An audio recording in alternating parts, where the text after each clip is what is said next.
बांझ का दर्द, रुला देने वाली कहानी। कम्मो यह नाम सारे मोहल्ले में आम था। मोहल्ले वालों के मुंह पर कम्मो नाम रखा ही रहता था। कम्मो यानी कमला। कमला हंसमुख और चंचल स्वभाव की महिला है। दूसरों के सहयोग करने वाली महिला है। उसकी आवाज हर गली में गूंजती है। हर घर की महिला जब तक कम्मो से बात नहीं कर लेती तब तक उनको चैन नहीं मिलता। कम्मो मोहल्ले के हर किसी से मिलनसार है। वह सुख दुख में उनका हाथ बटाती है। कमला के 2 बेटे हैं। बड़े बेटे की शादी 3 साल पहले हो गई थी। उसके एक बेटा है जिसे कम्मो पूरे दिन मोहल्ले के हर घर में लिए घूमती है। कमला के घर में पूरे दिन खुशियों की किलकारी गूंजती है। कम्मो के छोटे बेटे की शादी है। कम हो आजकल घर के काम में व्यस्त है। कभी बाजार से सामान खरीद कर लाती है तो कभी घर की साफ सफाई में। इसलिए आजकल मोहल्ले में उसका शोर शराबा कम ही रहता है। छोटे बेटे का बड़े धूमधाम से ब्याह रचाया गया। घर में खूबसूरत और गुणवान बहू आई। कम्मो उसकी प्रशंसा पूरे मोहल्ले में करती हुई नहीं थकती थी। कम्मो के घर में खुशियों का खजाना था। हर कोई उसके परिवार की प्रशंसा करते हुए नहीं थकता था। धीरे धीरे समय बीतता गया। लगभग 3 साल हो गए। कम्मो के छोटे बेटे की कोई संतान नहीं हुई। अब कम्मो परेशान रहने लगी।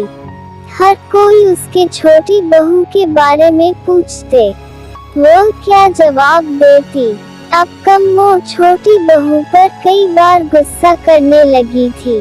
पर इससे होता क्या, यह सब तो भगवान की मर्जी है, ऐसा सोचकर गुस्सा टाल देती थी। अब छोटी बहू भी परेशान रहने लगी थी। वह अकेली अंदर ही अंदर घुटती रहती थी। जब घर में इस तरह की बातें होती थी तो वह रोने लग जाती थी। अब उसे घर में सभी ताने देने लगे थे, पर छोटी बहू क्या कर सकती थी।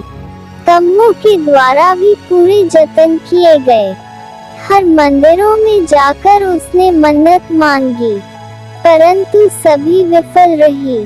जिस घर में खुशियों की किलकारियां उठती थी, आज उस घर में मायूसी छाई हुई है। कम्मो का छोटा लड़का पास के शहर में नौकरी करता था।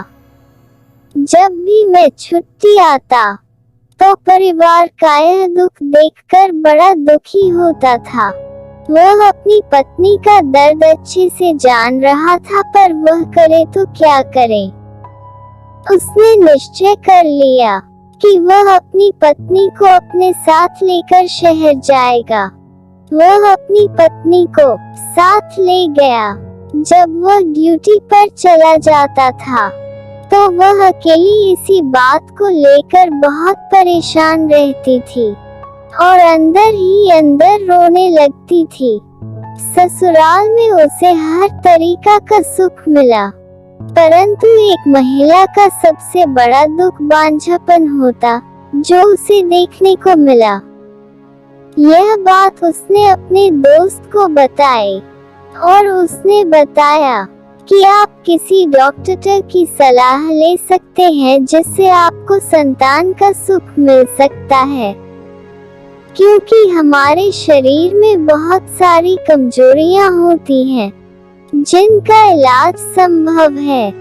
अगले दिन दोनों तैयार होकर डॉक्टर के पास गए और डॉक्टर से अपनी समस्या बताएं।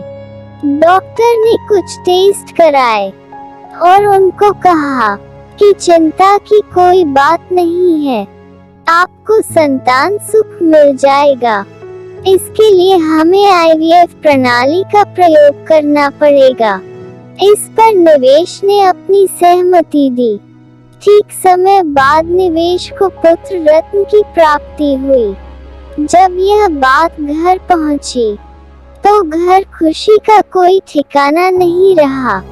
कम्मू ने पूरे मोहल्ले में खूब मिठाई बांटी और खुशियां मनाई। जो कभी ताना देती थी उनके सर घरों पानी गिर गया। हर किसी की आंखों में खुशी के आंसू थे। जो कलंक निवेश की पत्नी ने कई साल सहा, उसका आज उसे सुख मिल गया। यह कहानी उन महिलाओं की है जो ऐसी समस्याओं से जूझती है और किसी डॉक्टर की सलाह न लेकर देवी देवता में विश्वास करती है। हमें नियत समय पर डॉक्टर से सलाह लेनी चाहिए, क्योंकि हमारे शरीर में बहुत सारी बीमारियां होती है जिनका निराकरण डॉक्टर की सलाह से संभव है।